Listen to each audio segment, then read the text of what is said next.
Karena saya kebetulan alumni dari SD ini, tepatnya kami lulus tahun 2003, Bu Yayu. 2003 baru 2003, lulus dari baru SD. Aduh, lulus. saya jadi merasa tua Oh, ini. gitu.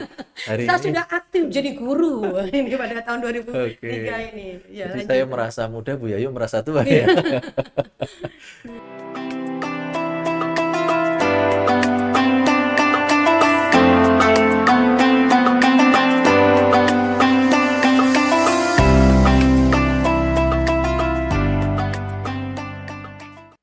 Bismillahirrahmanirrahim. Assalamualaikum warahmatullahi wabarakatuh. Waalaikumsalam warahmatullahi wabarakatuh. Alhamdulillahirabbil alamin. Asyhadu alla ilaha illallah wa asyhadu anna Muhammadan abduhu wa rasuluh. Rabbi shrah li sadri wa yassir li amri wahlul 'uqdatam min lisani yafqahu qawli.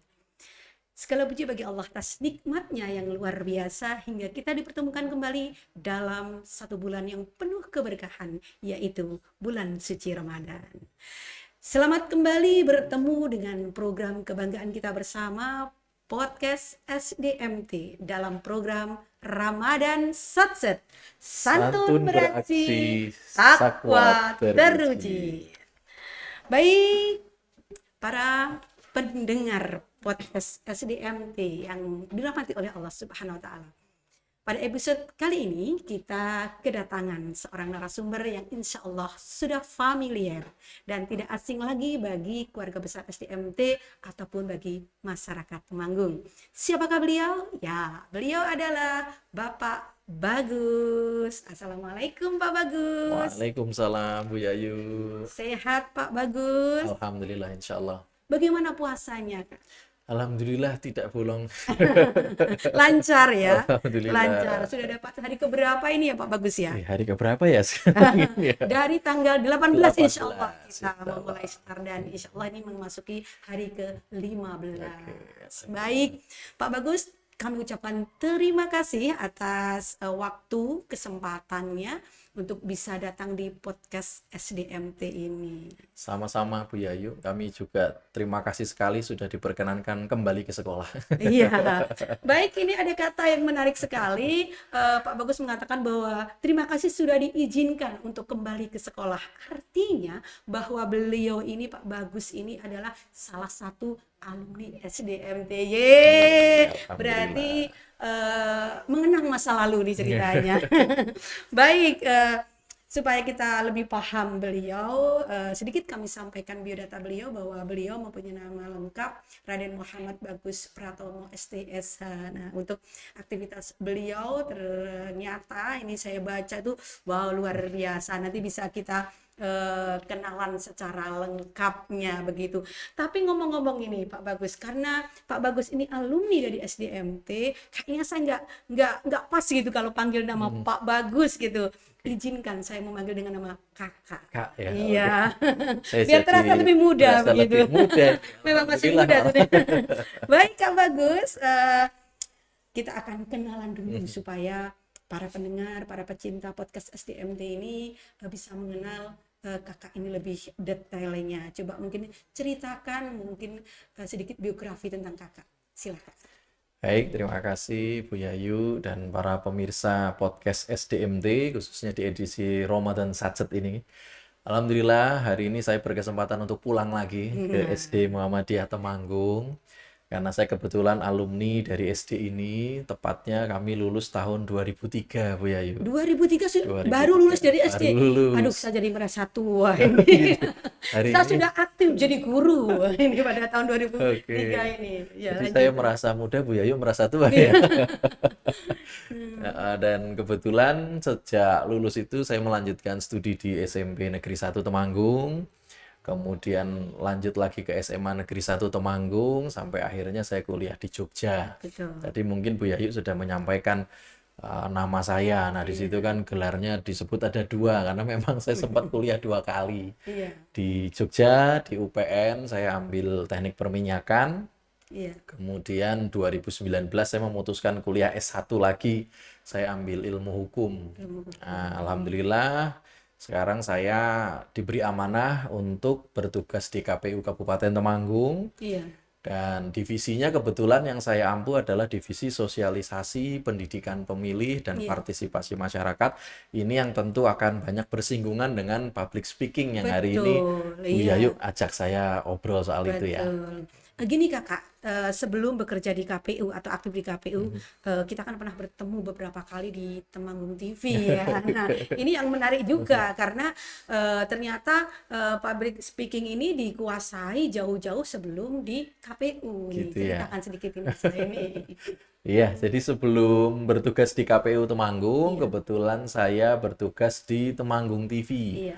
Jadi sejak Temanggung TV berdiri tahun 2017, saya bergabung, diberi amanah untuk jadi presenter, reporter, kemudian juga jadi produser di sana. Bu Yayu sering kita undang dulu ya untuk juga lihai nih public speakingnya Bu Yayu nih untuk Ini ada mendongeng dan beberapa lain acara sebagainya. di sana yang saya Mhm. tertarik itu adalah dulu tuh ada acara itu loh, memasak.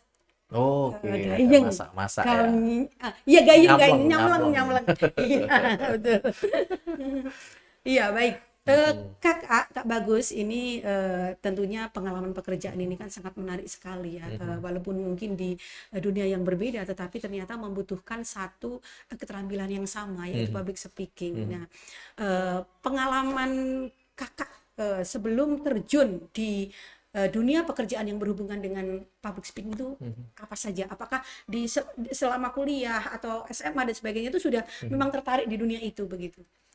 Jadi yang menarik sebenarnya ketika saya kecil saya kurang suka dan kurang mahir berbicara, Bu ya. Justru Iya, dulu kurang suka. kurang suka. Iya. Jadi ketika kecil saya termasuk yang pendiam. Oh, masa? Iya, saya Oh, pendiam sekali, tidak aktif di organisasi. iya, Jadi ya bisa dibilang apa ya?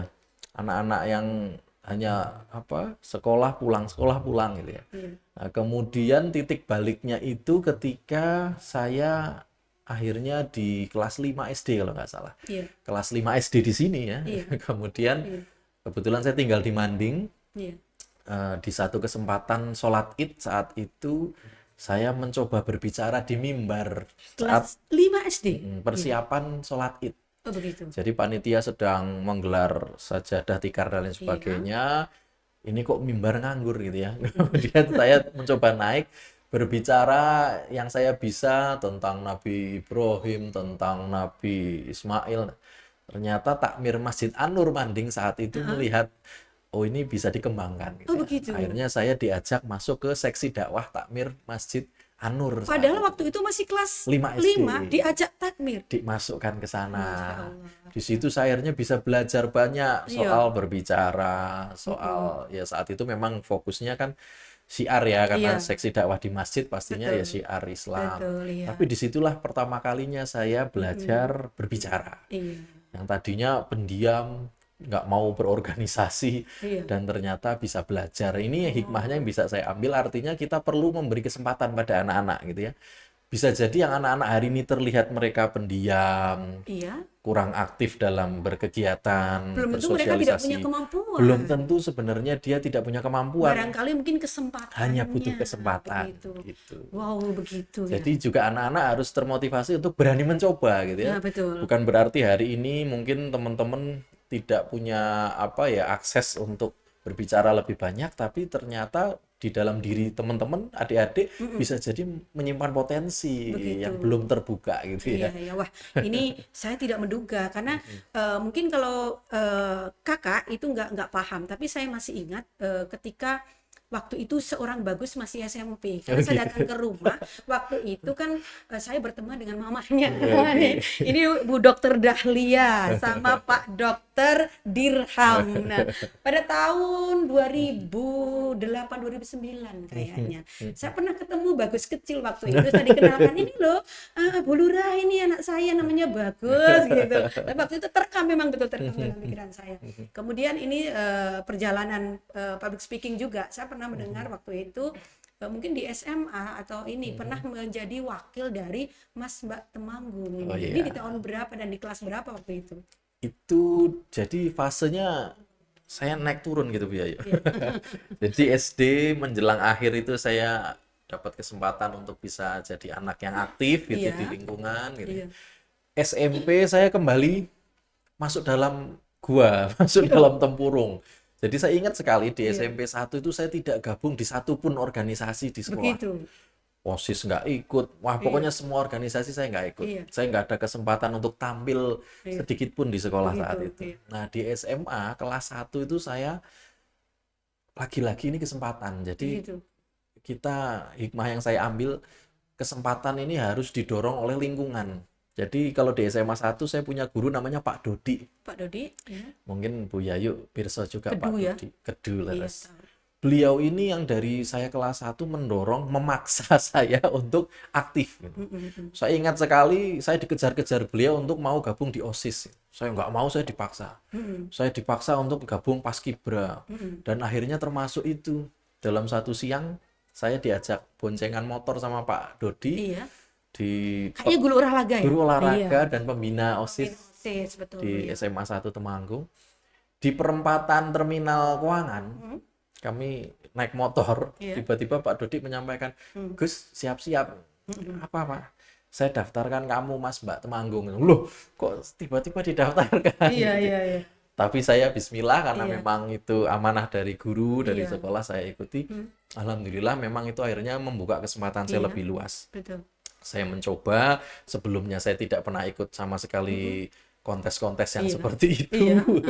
Dan alhamdulillah waktu itu saya berhasil jadi juara 1, Masya juara Allah. intelijensia, dan Iya, juara favorit. Jadi iya. menyabet 3 gelar langsung. Padahal itu kesempatan yang baru diikuti pertama Baru kali. pertama saya nyoba yang namanya catwalk, Iya, nyoba namanya dandan betul. dengan beskap dan lain sebagainya gitu ya. Alhamdulillah memang Mm, kita hanya butuh kesempatan untuk betul. membuktikan potensi diri kita. Masya Allah. Jadi ternyata Pak Dodi punya satu peran besar nih terhadap Oke. kakak ya ketika pengembangan kemampuan, bakat dan minat. Semoga saja nanti ada kesempatan Pak Dodi bisa melihat podcast ini. Nanti saya share Benar, linknya. ya. Nah, terima kasih Pak Dodi. Anda sudah menjadi salah satu guru yang bisa membidik siswanya yang tadinya pendiam, yang tidak mau ikut, ternyata punya bakat dan diberi kesempatan. Nah, ini menarik sekali Kakak. Jadi memang tidak semua guru mempunyai satu kejelian, kemampuan menangkap bakat. Ini yang mungkin harus dikoreksi bagi kami, bagi seorang guru, bahwasanya memberikan kesempatan berkembang kepada anak-anak itu bukan hanya kepada anak-anak yang terlihat menonjol saja, tetapi justru mungkin anak-anak yang belum berkembang ini kita lihat potensinya. Ketika memang ada sesuatu yang bisa kita kembangkan, maka harus dikembangkan sebagaimana pengalaman Kak Bagus tadi. Baik, luar biasa. Ketika tadi sudah ada perjalanan naik turun, artinya SD naik, SMP istilahnya standar banget gitu ya, hanya pulang pergi, gak ada organisasi.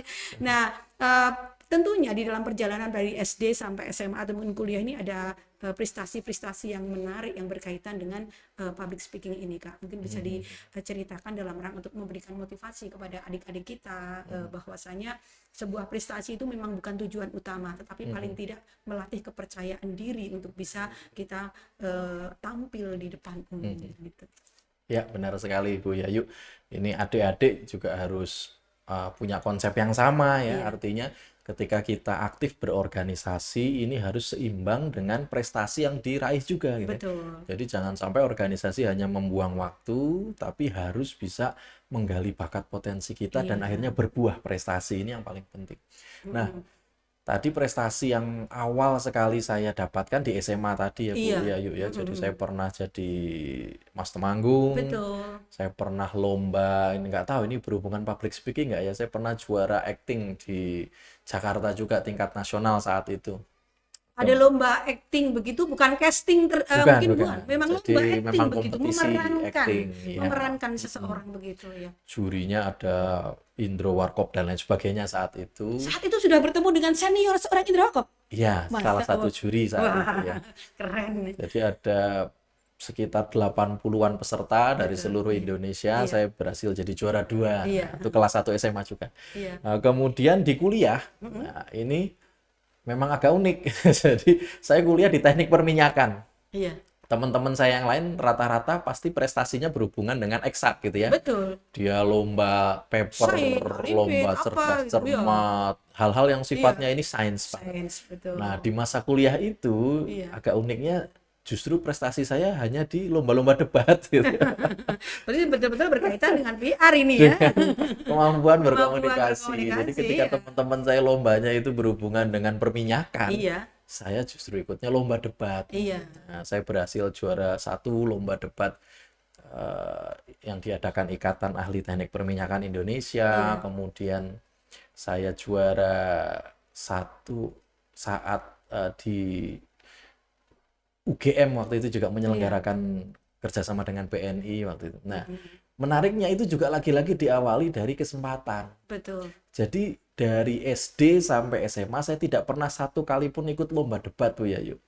Iya, Jadi debat itu hal yang asing sebenarnya bagi betul. saya. Apalagi mungkin situasi pada waktu itu Temanggung juga masalah debat ini belum jadi Jarang sesuatu yang sekali belum. kompetisi debat di Betul, Temanggung. belum Jadi ada. saya asing sekali Belum dengan menjadi debat. satu menu lomba. Kalau sekarang kan SMK sudah ada satu menu lomba debat. Ya, zaman dulu memang belum.